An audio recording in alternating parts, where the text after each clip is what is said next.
when I was hearing even Beatbiter as a kid, like talking about dreaming of Adidas when I get paid, when I get paid or whatever, I was like, man, Shan is already like at a level where he's doing it big. So before the Down by Law album even came out, how would you describe your career just off the singles that were coming out? There was no thought about it. Just like I said, I was happy. I wasn't in the projects. Remember, you talking to a kid from the projects. I was flying around the world, going to London. There was no thought about it. This is fun. What? And I'm getting money. Let's go. Let's do the next one. Let's do another one. Come on, let's go. I mean, you can ask anybody of my era. We didn't think that it was going to be for what it is for us now that it was back then. We were just happy doing this because it was us expressing ourselves as young people. You know how you got the young revolution? Well, hip-hop was our revolution. And so we were happy doing it until the money came along. And now the money came along and it just destroyed the whole process of what we were trying to get to. So what do you think was the tipping point? The tipping point? That's a hard question. The tipping point. What was the tipping point? I could tell you, matter of fact, that's not a hard question. The tipping point came when the media and the powers that be said, well, if you want to get down with us and you want a record deal, you're going to have to tell us about how many people you shot. How many people did you shoot this week? How much drugs did you sell this week? Forget this positive message that MC Shan and the LLs and the other people are saying. We need you to be as ratchet as possible. That's where the change came in. Oh, you have to get shot 9 times in order to get a record deal. You know what I'm saying? When 50 got signed, it became a thing that if you didn't get shot, you know what I'm saying? You're not a real hip-hop artist. And what does being shot have to do with a hip-hop artist? This is the message that was being put out by the media, not by me, not by the people who were doing hip-hop, because I'm pretty sure 50 Cent would have rather not been shot to have a record deal and just go ahead and have a record deal and doing all the things he's doing now. Just so happened that him being shot was that much of a plus at the time. Nowadays, that being shot ain't shit. 50 got shot 9 times 20 years ago. Fuck out of here. You know what I'm saying? So getting shot is not a credit factor anymore. Thankfully. No. Getting dead is the new shit. If a motherfucker don't kill you, you ain't nobody. Sadly. So as you guys were making Down by Law, how did you... what was the process like, and was it different at all doing singles versus knowing you were making an album? No. Down by Law was still early in my career, and like I said, it was still fun. There was no blueprint. There was no scheming. There was none of the things that have go on in the record music and the record business today. There's none of it. It was just we were doing what we wanted to do, and that was it. We're doing what we want to do. We didn't listen to any rules. We did how we wanted. We made the records that we wanted. We didn't listen to the promotions department say, well, we need a record that sounds more pop. We were doing what we wanted to do. There was no grand scheme about it. And that's kind of crazy how you sit there and you say, well, there was no blueprint. There was nothing. There was just us doing music and doing what we loved, and that was it. Well, that makes a lot of sense, because the song on Down by Law that always was so interesting to me was the MC Space, and that was so different. See, and that's what I mean when I say I was on something different, and it was just like making music. MC Space is one of the craziest records I ever made. And it's just so incredible to me that people even still mention this freaking song to me. Why? I don't know. Because at the time we were doing this, it was like, I don't know what, how could I make a song called MC Space? I don't even fathom that. I probably was fucking high. MC Space. That was crazy. Dum dum dum dum dum dum dum dum dum dum dum. All my plans, there was a real McCoys. You could first MCs that I wish to destroy. But if you do find, it's like I was an alien MC. It's you Earth MCs that I wish to destroy. And on my rhyme, you know what I'm saying? I can't remember the words, but I know that it was just you Earth MCs. It was still a competition. You know what I'm saying? And I probably felt like I was an alien, like I do now. I'm not of you people. I'm not of your world. Yes. And then also, I thought it was interesting too that you had with Jane Stop This Crazy Thing and then Project Ho after that. What made women, and not looking at it like Don't Leave Me Lonely, but like the women to exploring the other aspects of women than just, oh, I'm trying to get with them or they broke my heart. Why did you want to look at the other aspects of women? That wasn't about no women.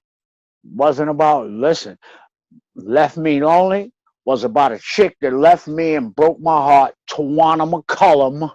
All right, I named your ass, Tawana McCullum. But I still love her to this day. But that was, that was my personal experience. Whether you felt it or whoever, I didn't care. That was my personal experience. You know what I'm saying? What Left Me Lonely. What's the other one you mentioned? Project Ho? Project Ho. That was a PSA talking about how you can get burnt without a rubber. Okay, and it just was a story. This not a true story, but me being the creative person I am, I got burnt by Kim. And when you're a creative artist, you don't have to actually go through. Man, I got stories about me robbing banks and getting away and jumping big. You know what I'm saying? It's just creativeness to make a story. I've never got burnt, but it was just bringing light to the fact that all of us MCs, well, here's a couple of MCs out here listening to me now from my day. Know you went on tour and you didn't enter the palace without the royal guard and you got burnt. So it was just a song about then, because you can get a disease back then. You can be okay. It wasn't nothing you can die from. Now, well, after a little while, you could catch AIDS, but we ain't care back then. Okay, you hit it raw. You got VD, you got gonorrhea. They got pills. Go see Dr. Juan. Then it came a point where you couldn't see Dr. Juan. Dr. Juan ain't got nothing for you. So this ties directly, Project Ho ties directly into one of the things that drew me to your material so much, and like we were talking about earlier, was the stories. But what was it about you before you got into rapping that made you so gravitate towards stories as a kid, or what was it? No, let me tell you what made me gravitate towards rap, period. Making $120 a week working at a factory, busting my neck with gramps. All right, but making those stories, like I said, it all takes you back to the point of when I heard Melly Mel. I didn't want to be like Kool Moe Dee. Kool Moe Dee got words in his rhyme that you got to be a scholar to understand. I didn't want to be like a Busy Bee, because Busy Bee was a party rocker. I'm not a party rocker. I wanted to be Shan. I wanted to do what I wanted to do. I wanted to write the lyrics that I wanted to write. I wanted to do something that was different from what this guy was doing, what that guy was doing. And that was just the time that we were in, being original, not just copying what the next man did and trying to hope that your fame are going to jump off of his. You had to do something that was your very own. Look at every artist from my era, from Kwame. Now, people might say, oh, Kwame didn't make no hard rhymes. He wasn't no real hard rapper. Doesn't make a difference. Kwame cut his own cloth. He was the polka dot man. Although we call polka dot man, Kwame made his own thing. Salt-N-Pepa. Dane made his own thing. Every one of the artists from my era had their own path. Big Daddy Kane, Biz Markie, Roxanne Shante, Queen Latifah, MC Light, Special Ed, Chub Rock.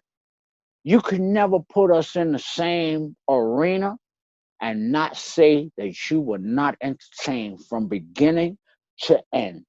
Because when the next person got on stage, you got a whole different, unlike today, where if you put them all on stage, you got one long mixtape. It sound like the nigga didn't even change this. Who's the rapper now? Who's rapping now? But my era was the greatest era in hip hop as far as record making. I'm not talking about the tapes that came before us because that's even greater than what we did. I'm talking about the era that I came in. You could never match two artists and say, no, we all had our own lane and we all did our own thing individually. Right. No, that's a very good point. And I also think that on Down by Law, that was so, it's not a very long album, but it's very, very diverse sonically and thematically, subject matter wise. So did you feel, what was it like being able to articulate all those different parts of your personality on one album? See, now you're sitting here asking me the same question you asked me 20 times. There was no sit back and think about it. Down by Law was my first album. Here I am, a kid from the projects. I'm traveling around the world, and this is what's keeping me traveling around the world. Let me write whatever I gotta write. There was no big woo-ha scheme. It was just a kid. I was 20 years old, as most of these 20 years old kids are out here, looking for a way. And that was my way. It wasn't no grand scheme. It was like, this is what's taking me out of the project. I'm doing that. Wasn't no questions. Wasn't no, well, what did you think? And I didn't think anything. All I knew is that I got money in my pocket and I'm out of here tomorrow. We going tomorrow. I'll be in England. And what used to trip me out is we used to leave on a Monday, right? Well, no. We'd come back on a Monday. We'd leave Wednesday and come back on a Monday. And I'd tell the people in the projects, like, yo, I've been here. Well, how'd you do that, Shan? On an airplane, you stupid motherfucker. So this is the things that acknowledge me to, like, learning that there's more to this world than these 6 blocks that I'm on. And I just tried to teach that to others through my lyrics, that there's more out here in this world than your immediate circumference. And it's on you to go get it. Like I always say nowadays, success ain't nothing standing between you and success but air and opportunity. Go get it. Right. Okay.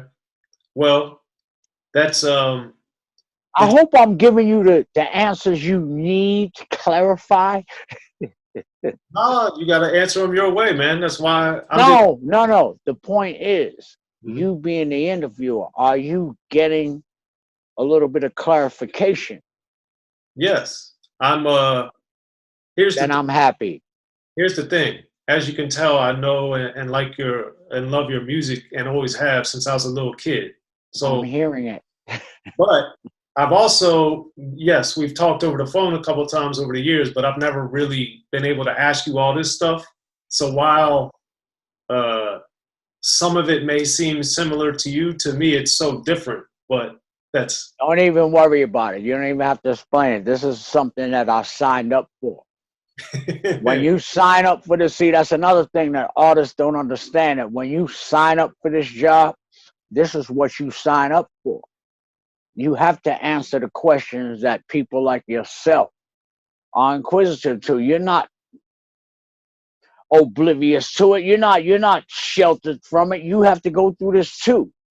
And so this is something that I signed up for. And in the end of the day, all I want to know is something that I'm telling you, questions you, am I clearing anything up for you? The answer And that's the most important thing to me. yes.